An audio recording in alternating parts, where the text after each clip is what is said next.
Back to you. Mabuti na lang po pala, Doc. Kami sa amin, mahilig kami kumain ng gulay. Doc. Ilocano ka ba? Ilocano po. Ilocano po. Okay. Okay. Mga tininding. Opo, yan. Mga pinakbet po. Pinakbet. Ano pa ba? Pinabraw. Opo, yan. Ganyan din ang mother ko. Ilocano rin eh. Pinipilit akong pakainin ng mga bagay na normally hindi nabibili sa tindahan eh. Opo. Yun. Doc, ano po yung mga Dynafarm products ang malarecommend niyo po for proper nutrition po? Ito. Kanina nabanggit ko na ang nutrition should be considered part of the treatment. Hindi kwento ko lang yan. Scientifically proven na yan. Nasa picture number 19. Ayan mismong ang National Geographic ang nagsabi, nature's medicine ang mga halaman. Okay? Hindi lamang yung mga tablet-tabletas ng mga reseta ng doktor. Ang halaman ay parte ng medisina dapat. So, yung mga umiinom ng kung ano-anong gamot, kung walang kahalong itong sustansya galing sa supplement, kulang ang kanilang katawan. At dapat, para hindi na tayo mahirapan, kung ano ba ang maganda para sa ganitong kondisyon. Diabetes ba? High blood pressure? Arthritis? Stroke? Meron na ang Dynafarm na package. Package na ito sa picture number 20. Ipapaliwanag ko. Picture number 20 will show us total health product. Ayan. Total na nga siya eh. Ibig sabihin, hindi ka na mag-iisip. Sabi ko kanina, iinom ka ng tubig. Lagyan mo ng 1, 2 o 3 kutsara ang 1 litro ng tubig at yun ang inumin po kasama ng chlorophyll. Yan. Okay. Ngayon, kailangan mo ng pang-immune system. Para sa akin, napakaganda for the immune system ang Yeyang Yen.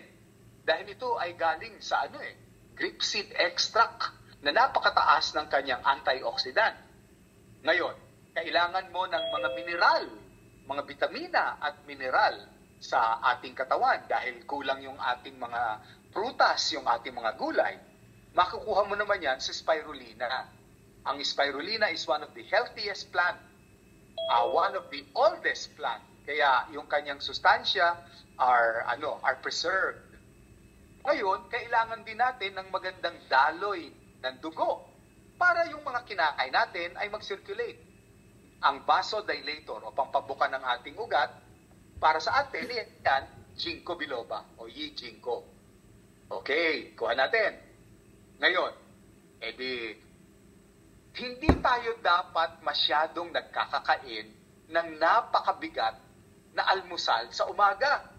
Pigilan na natin yung tapsilog, longsilog, bangsilog, at kung ano-ano pang silog sa umaga. Alam niyo po ba na ang ating dinner ay hindi pa siya completely digested sa umaga? Kaya dapat ang ating almusal hindi na tulad ng dati na breakfast like a king. Dapat ang ating almusal light na lang. At ito ang magandang almusal natin, nasa picture number 21. Ayan nakukuha po ba ninyo? This will provide us the fiber. At itong fiber na to will now cleanse lahat ng kinain natin the day before. Lalong-lalo na kung kinain natin mga pinirito, mga karne o walang sustansya, mga junk food, pang-cleansing po natin ito. And of course, sa picture number 22, ito naman ang ating ikakanaw din. Ayan, ang gandang ikakanaw natin yan. Sa water, warm water. Hindi kailangan mainit masyado. At iinumin po natin to. This is enough to give us the energy before we leave our house. Nakuha po ba ninyo? Yan. So, yan ang ating nutrition and detoxification package. Huwag natin kalilimutan. Yung picture number 23. Babaunin nyo po sa inyong trabaho ang 1 litro ng water bottle na mayroong chlorophyll. Babaunin nyo po yan. Huwag na kayong bibili ng mineral water diyan sa baba, na tindahan. Ay, magbaon na lang po kayo ng water bottle and make sure mayroon po yung kahalo, 2, 3, o 4 na kutsara yung inyong water bottle ng ating chlorophyll. At sa picture number 25, tingnan natin ito, at 24, ito ay magsisilbing detoxification ng ating katawan dahil ang detoxification is the first step towards healing. Gets natin? Back to you. Wow, Doc. Sarap po niyan. Mabuti na lang po, Doc. At meron tayo niyan, Doc, sa Dynafarm. Yung ating total health. Exactly. Opo. Pero, Opo. syempre nga po, Doc, importante din po yung mag-detox po. Exactly. Detox and nourish. Yun ang secret natin sa mga pasyente natin. Bukod sa reseta natin ng gamot, detoxify first. Pag na-detoxify na siya, bibigyan mo ng nourishment. Ngayon, yung nourishment na yon, at saka mo susundan ng mga kailangan niyang gamot galing butika. Yun. Okay. Thank you po, Doc Bien, for a very informative discussion. Mga ka-Dynafarm, syempre, we're open for the question and answer portion. Meron na po ang last 2 slides. Gusto kong ipakita. Sige po, Doc. Pwede ba natin maipakita ang picture number 25? Ayan ang dami sa atin. May mga maintenance, 4, 5, 6 na klaseng tableta. Di ba kayo nagtataka? Dami-dami na yung iniinom ng mga maintenance. Bakit yung mga lola natin walang masyadong maintenance? Di ba? Kasi ginamit nilang pang-maintenance pagkain. So kung ayaw ninyong napakaraming iniinom na maintenance, use nutrition as part of your treatment. At ang tunay na pinagkakautangan natin dito sa procedure o proseso na ito, nasa picture number 26, itong mamang ito. Picture number 26 will show us Dr. Juan Clavier. Juan Clavier. Yan, huwag natin kalilimutan. Siya yung nagsabi sa atin, let's do it. Kailangan tayo ay agresibo sa ating kalusugan. Huwag tayong kung kailan may sakit at saka lang tayo pupunta sa doktor tapos malala pa. Prevention is the best form of cure. Tandaan niyo yun, Prevention. Ayaw mo magkaroon ng diabetes? Prevention. Ayaw mo magkaroon ng high blood? Prevention. Ayaw mo ma-stroke o magka-cancer? Prevention. Use nutrition. Supplementation is the answer. Last slide. Pakita po natin. I thank you for that. The end of my slides. Kaya pala, Doc, yung mga matatanda po sa probinsya compared dito, wala silang tinitake ng mga maintenance kasi mas nakahiligan nilang kumain ng gulay. Kakaingit, no? Kakaingit. Kaya pala, Doc, mas umaabot yung kanilang buhay ng minsan may mga 98, 99, ganun po. Tsaka bihira sa kanila na ospital, no? Opo, parang bihira po namamatay na lang sila ng hindi nagigising. Ay, tama pero po, sa atin, nakakatakot Mamamatay ka sa hospital. Ang iiwanan mo, hindi pamana. Ang iiwanan mo sa kamag-anak mo, utang. Yung utang mo, kalahating milyon. Imbis na umiyak yung mga nagmamahal sa'yo, naiiyak sila dahil may babayaran, hindi dahil nawala ka. Kaya nga po, tama po yun, Doc. Parang yung lola ko po, parang umabot siya ng 103. Tapos, pareho tayo.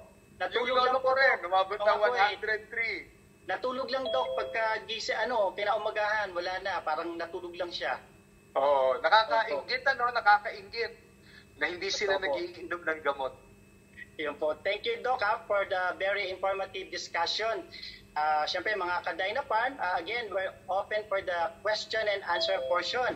Feel free to chat all your questions and babasahin po namin para masagot ni Doc Bien po.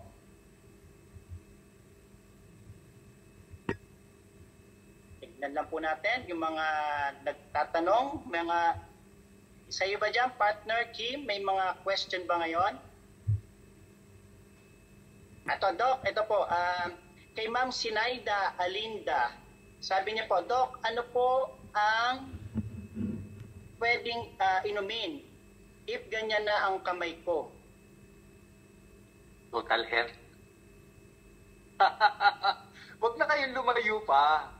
Para kompleto ang inyong kalusugan, total health. Alam niyo, bakit kayo inom ng chlorophyll? para yung mga uric acid nyo ma-detoxify, ma-neutralize at mailabas. Bakit iinom ka ng ginkgo? Kasi para dumalo yung dugo mo. Bakit merong spirulina?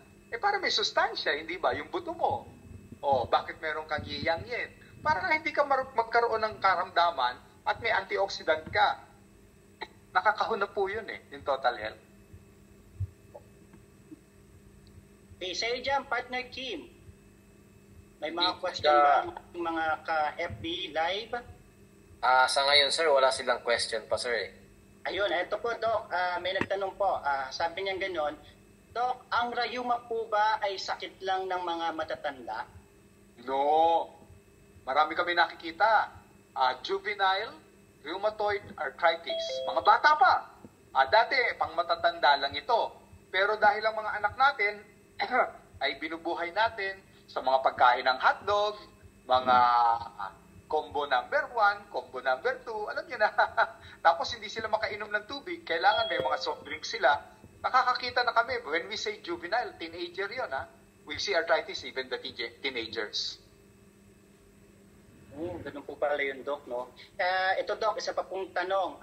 Doc, kung ang sakit ay dahil lang sa kakulangan sa nutrition, tapos nagpunta ka sa doktor at listahan ka ng gamot na may side effect, ano po ang mangyayari sa katawan mo?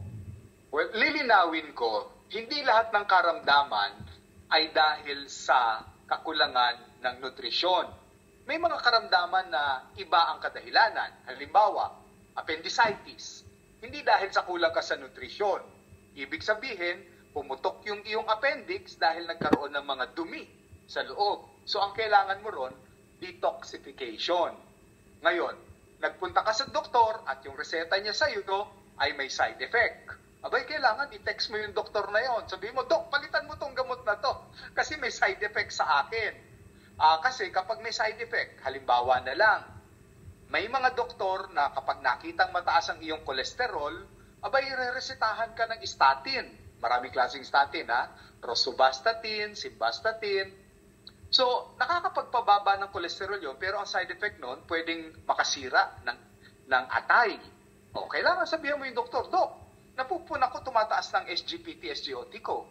So, dapat siguro palitan na natin ito. Baka mamaya mas maganda pa yung mga natural, na produkto kaysa itong simvastatin mo. At maraming natural produkto for that. Okay. Ito, Doc, kay Ma'am Maria Elena Teñoso. Good morning, Doc. Bien. From Davao City, I am taking now Bastarel. Is it okay? Ginkgo biloba. Thanks your reply, Doc Bien, from Ellen Teñoso. Nagbabastarel ka dahil siguro may problema ka sa blood pressure, may problema ka rin siguro sa puso. So, bakit hindi nasamahan ito ng ginkgo biloba? Sapagkat ang ginkgo biloba ay halaman. So, wala siyang masamang i-epekto sa iyong katawan. Bagkus, mabuti pa nga. Yan. Doc, ito pa. Isa kay Ben Jora. Okay lang po ba, Doc? Okay lang ba spirulina ang inumin ko? Ano po ba ang sakit para sa tuhod siguro ito, Doc? Sakit sa tuhod. Kanina binanggit ko, huwag spirulina lang. Yung total health package natin. Doon ay may spirulina, may chlorophyll, may ginkgo biloba, ganun din mayroon siyang iyangyin. Ayun, Doc. Tapos ito pa, Doc, pinakalas niya. Mataas na cholesterol, Doc. Anong dapat inumin ko? At may fatty liver daw ako. Wow, napakagandang inumin natin dyan, yung total health pack. Alam niyo kung bakit yun? Kasi komportable tayo na magreseta ng isang kumpleto na. Ayoko kasing nagre-reseta na yung halimbawa, nagreseta ka ng kontralagnat, ibibigay mo kalahating tableta lang. Paano naman gagaling yung may lagnat na yun, di ba? Ibibigay mo kompleto. Halimbawa, may infection siya, pulmonya, bibigyan mo ng antibiotic, good for 1 day lang. Pwede ba yun? Siyempre, ibubuhin mo yung 1 linggo. Ganon din ang total health pack. It's a complete nutrition package for everyone. May karamdaman o wala man. Okay, Doc. Mukhang naubusan na po tayo ng oras. As usual, Doc, bago tayo magtapos, baka po may gusto kayong parting words sa lahat ng nanonood sa ating ngayong gabi. Well, sa mga binabagyo, be cool, relax lang, Huwag masyadong magpa-stress. Naging topic natin kanina yung stress. Okay? Sa mga laging nakaantabay, sa mga ating mga talks like this, well, please follow. Dahil yung kalusugan po ninyo ay napakahalaga. Sabi nga kanina nung first slide ko, health is wealth. Kapag kahit gaano ka kayaman at karaming materyales na bagay, when you're sick, everything becomes secondary. Okay? Tandaan niyo po yun. So, mas maganda na yung huwag tayong magkasakit.